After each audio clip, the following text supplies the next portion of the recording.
Twitter, Elon Musk is in the news about Twitter mostly, but at the same time, some things in the backdrop have been happening over at Tesla, where the company's basically one of their biggest leaders in their AI and their full self-driving. I think it's Andrej Karpathy left the company. Basically, he's out. He was a direct report to Musk. He spent about 5 years leading the company's autopilot efforts, and he's out. He's not there anymore. And so, again, while everybody's paying attention and watching the war being fought between Musk and Twitter, which, by the way, I think is going to die a fiery death, I don't see any way that ends well, because I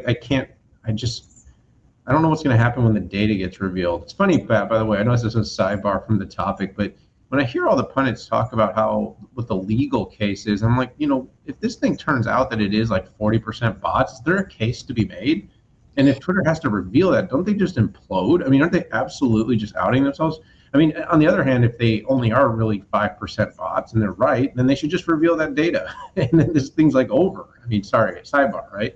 But anyway, so, I think, the kind of interesting thing here is that, Tesla sort of gets a great rap for being sort of at the cutting edge and the front edge of ADAS, of EV, of connected vehicle. At the same time, Pat, some data came out that were talking about, the Tesla's report accounted for like something like 70% of the crashes involving advanced driver assistance.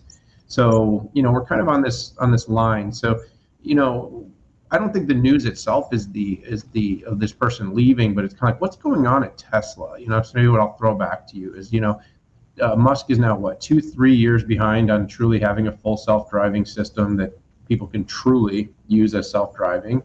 The robo-taxis he promised are behind, and by the way, he says sometimes he falls behind, but ultimately that he delivers.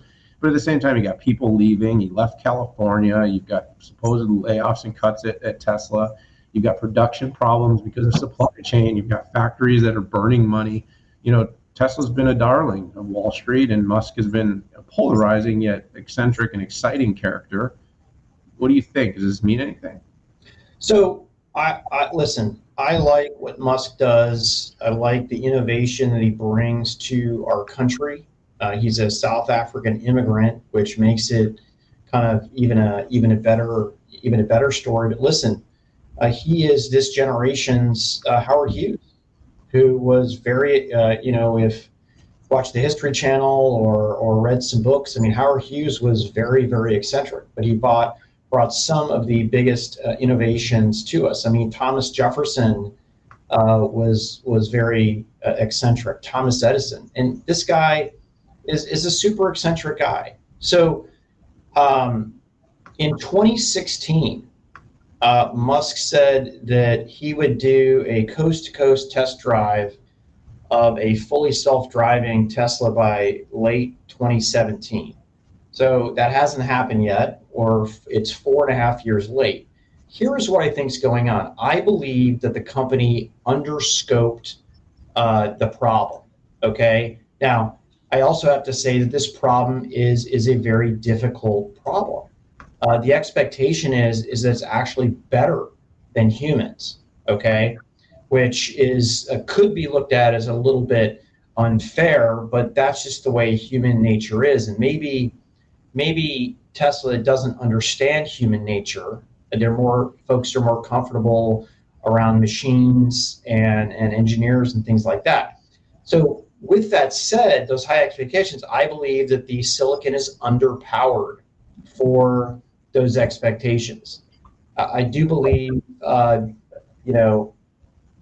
that they thought they had to get away from NVIDIA to have a higher performance chip, but they also had to rewrite their complete stack. So something is going on here.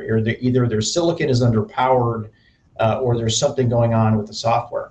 I think combined with that, I think they made a mistake doing camera only for self-driving, right? They don't use radar, they don't use LiDAR. And I actually think that's dangerous, Daniel, by not using LiDAR or radar. I mean, how do you see through snow? How do you see at night? Yeah. You can't have perfect optics, even with the best optics. You do need something that Yeah. can see uh, during non-peak times. Heck, even sun going straight at you is sometimes a problem there. So, in a way, I think they try to shortcut the problem in order to reduce costs. And I want this thing to be successful, Daniel, but I just think that they bit off a little bit more than they could chew here. By in about an hour, I'm going to have a chat with Austin Russell, CEO of Luminar. Actually, going to get him on video. So I'm going to ask him about this, Pat. So we'll have to send him over and clip him down to see what he has to say about this. But I think you and I have been out on that track enough times now to see the difference that camera only and then camera plus radar plus lidar actually delivers. And what also should blow everybody's mind out there is that anybody's trying to shortcut safety. It really just stumps me that we have technology that can be reasonably priced, that can be put into every vehicle, that could reduce the risk of a crash exponentially, but yet to save a few dollars, we're willing to forego that. It's puzzling to me when you talk about, like, the value of safety in life. I mean, geez, let's do something about that.